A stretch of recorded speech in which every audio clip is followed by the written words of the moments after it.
بسم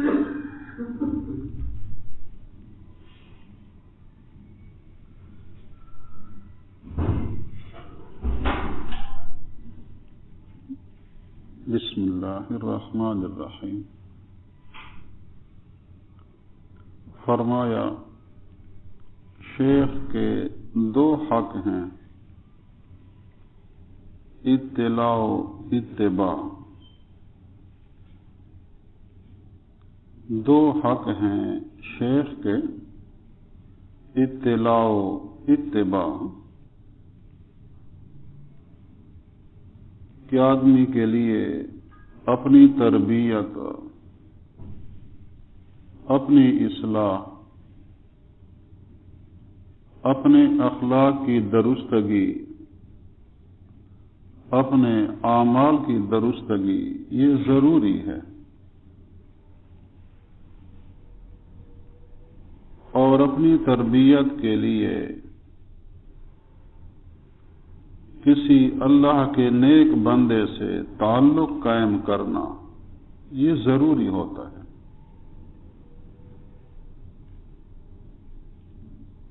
جس سے تعلق قائم کیا جائے اسے پھر شیخ کہتے ہیں۔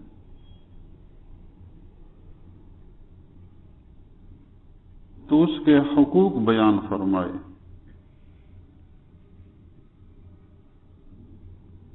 کہ اطلاع اور اتباع، اپنی تربیت، اپنی اصلاح خود نہیں ہو سکتی، کسی اللہ والے کی صحبت میں رہنا، اس سے رہنمائی لینا یہ ضروری ہے۔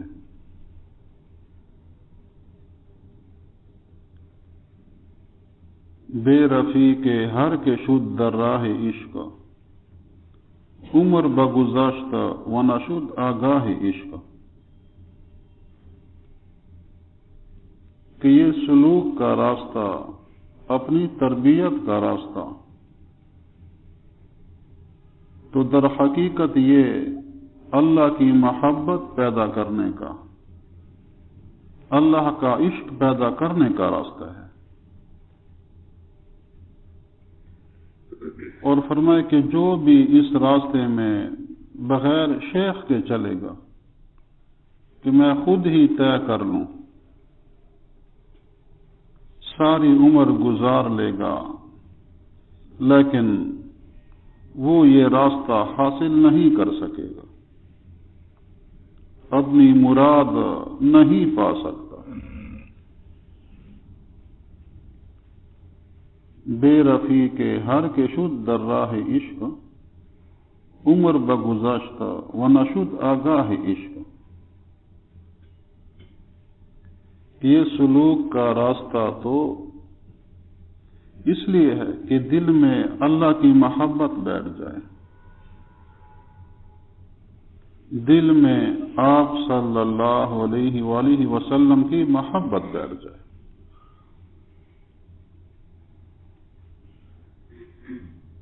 اور اطاعت اور پیروی اختیار کی جائے اللہ تعالی کی، آپ صلی اللہ علیہ وسلم کی۔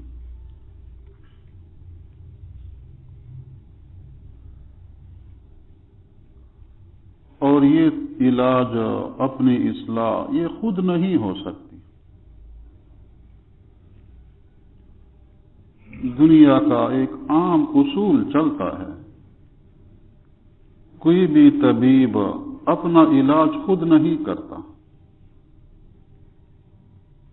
جسمانی امراض میں جو شخص خود طبیب ہو، ماہر طبیب ہو، اس کا حادثہ ہو جائے، کوئی بیماری پیش آ جائے تو اپنا علاج خود نہیں کرتا، دوسرے طبیب سے کرواتا ہے۔ اسی طرح روحانی امراض ہیں، ان کا علاج بھی آدمی خود نہیں کر سکتا، کسی شیخ سے، اللہ والے سے علاج کروانا ضروری ہے۔ اہل علم اور اہل فتاوی ان کے ہاں بھی یہ مسئلہ ہے کہ اگر عالم دین کو بھی کوئی مسئلہ پیش آ جائے، کوئی واقعہ پیش آ جائے، تو پھر وہ اپنا مسئلہ دوسرے اہل علم سے پوچھے۔ حضرت علی رضی اللہ عنہ اپنے زمانہ کے خلیفہ تھے، امیر تھے، یعنی اپنے زمانے کے بادشاہ تھے، اہل اسلام کے امیر تھے۔ ان کا شاگرد ہے، اس کا نام تھا شریح، وہ قاضی تھے۔ حضرت علی رضی اللہ عنہ کو بعض دفعہ کوئی کسی کے ساتھ نزاع کی کیفیت پیش آ جاتی، کوئی زمین کا مسئلہ ہے، کسی اور مسئلے میں فریقین ہو جاتے، تو قاضی شریح جو ان کے شاگرد تھے ان کے پاس فیصلہ پیش کرتے، حالانکہ خود ان کا مقام بڑا ہے ان سے، لیکن وہ قاضی ان کی جانب سے متعین تھے، تو ان کی طرف سے جو فیصلہ ہوتا تو خود بھی اس کے پابند ہوتے۔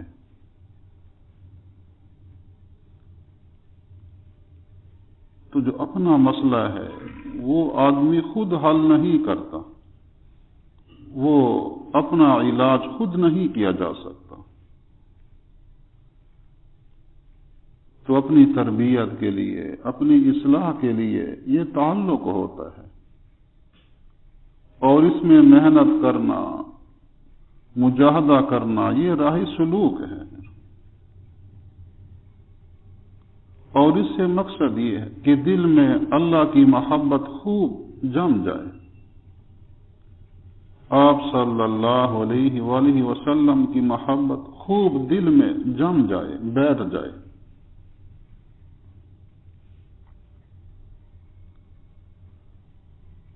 اور تعلق مع اللہ نصیب ہو جائے، کہ بندہ کا اپنے پروردگار سے جو تعلق ہے وہ مضبوط ہو جائے، کہ اللہ کی نافرمانی کی نوبت نہ آئے۔ اسی کو باطنی نسبت بھی کہتے ہیں، کہ نسبت حاصل ہو گئی، تعلق مع اللہ قوی ہو گیا، مضبوط ہو گیا، روحانیت وہ قوت والی بن جائے۔ ایک بدن ہے، اس کی قوت ہے، اور ایک روح ہے، انسان دونوں سے مرکب ہے، بدن بھی ہے، روح بھی ہے، تو روحانیت جو ہے وہ مضبوط ہو جائے، قوی ہو جائے، تو یہ نسبت باطنی نسبت ہے۔ تو جب اپنا تعلق قائم کر لیا جائے، فرمایا کہ پھر دو کام ہیں، اطلاع اور اتباع، کہ اپنے حالات کی، اپنے شیخ کو اطلاع کرنا، اپنے اخلاق کے بارے میں، اپنے اعمال کے بارے میں، نماز میں کمزوری ہے یا ٹھیک چل رہی ہے، کمزوری ہے تو اس کا علاج پوچھنا، ذکر پابندی سے ہو رہا ہے یا کمزوری ہے، اس میں ٹوٹ جاتا ہے،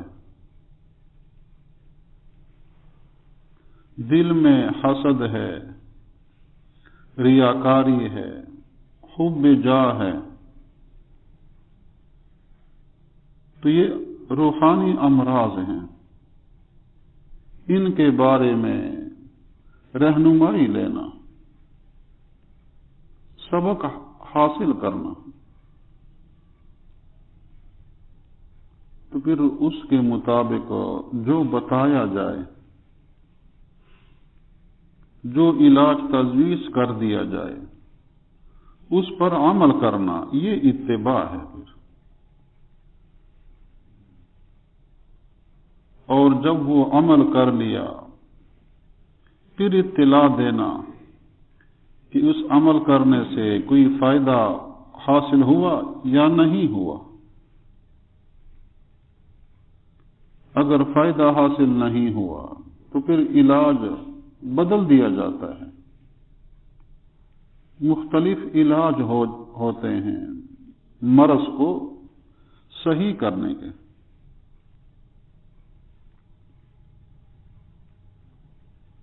تو یہ علاج پھر شیخ ہی صحیح بتلا سکتا ہے۔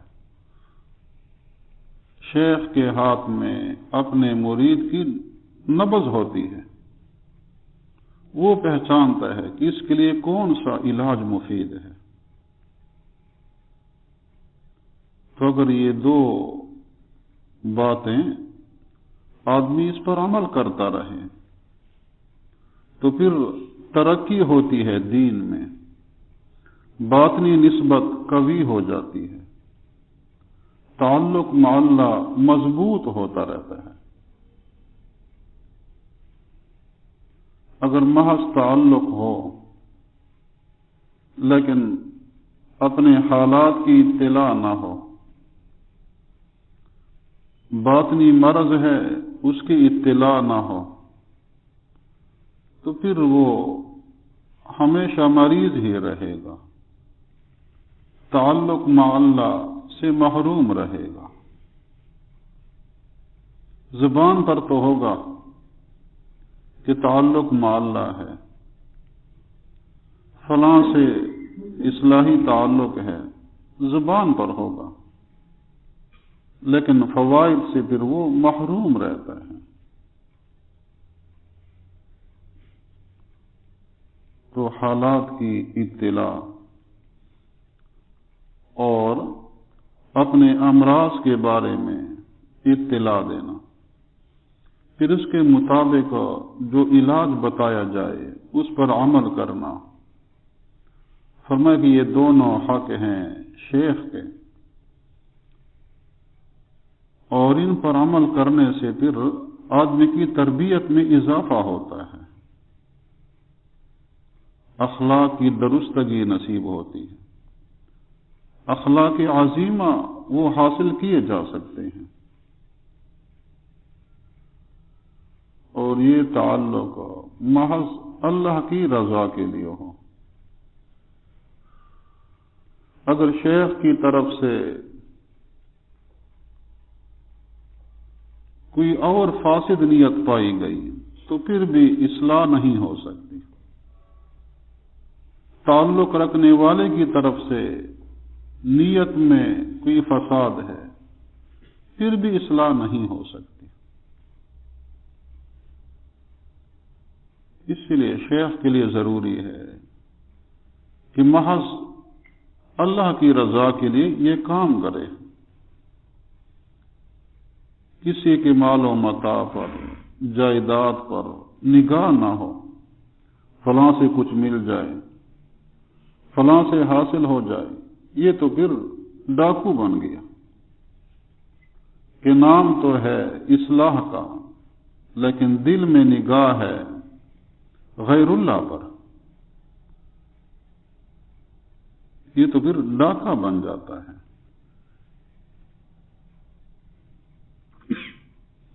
حضرت حکیم الامت مولانا اشرف علی صاحب تھانوی رحمہ اللہ تعالی نے ذکر کیا کہ ایک آدمی نے خواب سنایا اپنے شیخ کو کہ میں نے خواب میں دیکھا میرے انگلیوں سے ناپاکی نکل رہی ہے اور آپ کی انگلیوں سے شہد نکل رہا ہے۔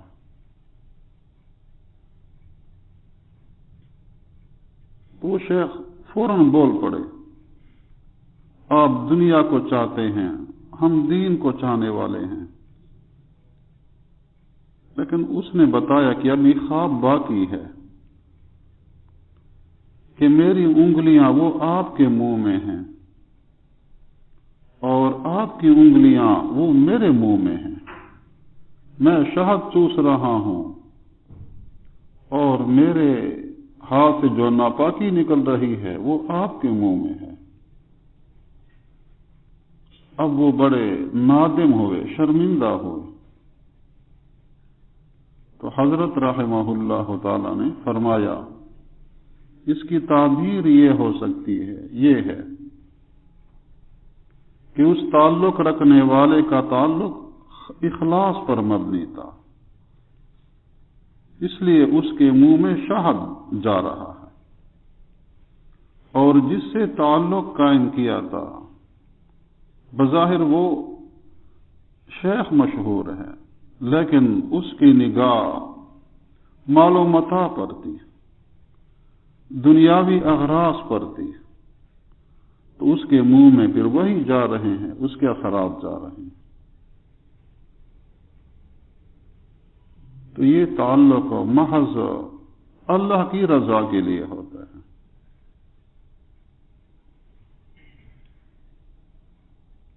حضرت علامہ رشید احمد گنگوہی رحمہ اللہ تعالی عظیم درجے کے بزرگ تھے۔ ان کے پاس ایک شخص اپنی تربیت کے لیے رہتے تھے، نمازیں، اعمال، ذکر وغیرہ کیا کرتے تھے۔ کچھ عرصہ اعمال کیے، اطلاع دی کہ کوئی فائدہ نہیں اور ہو رہا، ذکر بہت کرتا ہوں لیکن فائدہ نہیں ہو رہا، نمازیں زیادہ پڑھتا ہوں، نوافل وغیرہ، لیکن کوئی فائدہ نہیں ہو رہا، دل میں کوئی ایسی رغبت، شوق، اللہ کی محبت ایسی نہیں پا رہا۔ حضرت رحمہ اللہ تعالی نے فرمایا کہ اپنی نیت میں غور کر لیں کہ آپ کی نیت واقعی اپنی اصلاح کی ہے یا کچھ اور ہے۔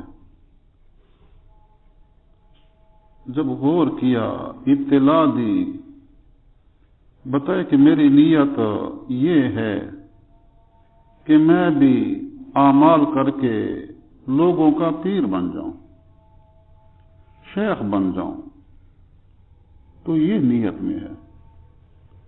فرمایا جب تک یہ نیت ہے تو فائدہ نہیں پہنچ سکتا، ترقی نہیں کر سکتے۔ یہ تو آپ کو اپنے بارے میں بڑے ہونے کی تمنا ہے کہ میں بڑا بن جاؤں۔ تمنا تو کرنی چاہیے عاجزی کی، تواضع کی، کہ میں متواضع بن جاؤں، مجھ میں عاجزی آ جائے، اللہ کی بندگی کرنے والا بن جاؤں۔ اگر آپ کی نیت ہی میں بڑا بننا ہے تو اس راستے میں جو یہ تمنا کرتا ہے وہ محروم رہتا ہے۔ بڑائی کی تمنا کرنے والا اللہ کی محبت سے محروم رہتا ہے، بڑائی چاہنے والا اللہ تعالی کی اطاعت سے محروم ہو جاتا ہے۔ تو اپنی اصلاح، اپنے اعمال کی درستگی، اس کی فکر ہو، نیک صحبت کا اہتمام ہو، اپنے نیک اعمال کی پابندی ہو، اس سے اللہ کی محبت ہو، اپنے دین میں ترقی نصیب ہوتی ہے۔ اللہ تعالیٰ نیک اعمال کی توفیق نصیب